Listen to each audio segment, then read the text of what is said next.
বর্তমান সরকার রামিসার এই হত্যাকারী সর্বোচ্চ শাস্তি ইনশাআল্লাহ আগামী 1 মাসের মধ্যে নিশ্চিত করবে এবং সেই সর্বোচ্চ শাস্তি হচ্ছে মৃত্যুদণ্ড,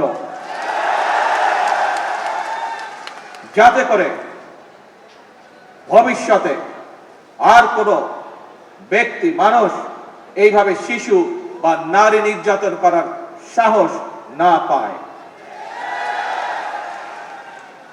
উপস্থিত সম্মানিত সকল উপস্থিতিবৃন্দ, একটি নিরাপদ মানবিক রাষ্ট্র এবং সমাজ প্রতিষ্ঠা করতে হলে আমাদেরকে আইনের শাসন প্রতিষ্ঠা করতেই হবে। রাজনৈতিক সংস্কৃতির পরিবর্তন ঘটাতে হবে। একই সঙ্গে আমাদের জাতীয় জীবনে পুনরায় বাংলাদেশের আবহমানকালের ধর্মীয়, সামাজিক, সাংস্কৃতিক মূল্যবোধের পুনর্জীবন ঘটাতে হবে। এক্ষেত্রেও কবি কাজী নজরুল ইসলামের জীবন এবং কর্ম আমাদের জন্য প্রাসঙ্গিক। সম্মানিত সুধীবৃন্দ, কবি নজরুলের জীবন এবং কর্ম বিশ্ব সাহিত্য দরবারে আরো বেশি ছড়িয়ে দেওয়া প্রয়োজন। তার জীবনবোধ, তার জীবন দর্শন প্রজন্মের পর প্রজন্ম পৌঁছে দিতে হবে।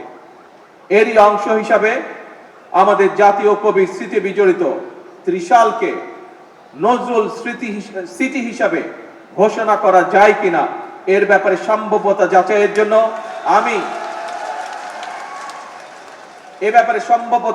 জন্য আমি সংস্কৃতি মন্ত্রণালয় এবং পর্যটন বিভাগের প্রতি আহ্বান জানাবো।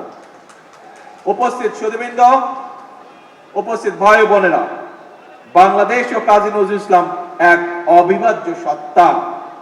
তিনি আমাদের জাতীয় সত্তার সার্থক প্রতিনিধি, আমাদের জাতীয় চেতনার প্রতীক, আমাদের জাতীয়তাবাদের প্রতীকীর।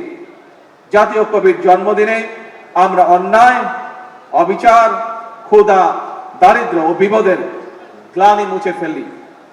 সবার আগে বাংলাদেশকে ধারণ করি।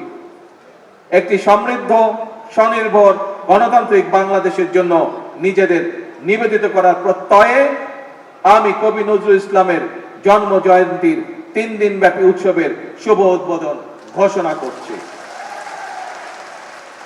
জন্ম জয়ন্তী উৎসবের সার্বিক সফলতা কামনা করে আমার বক্তব্য শেষ করছি।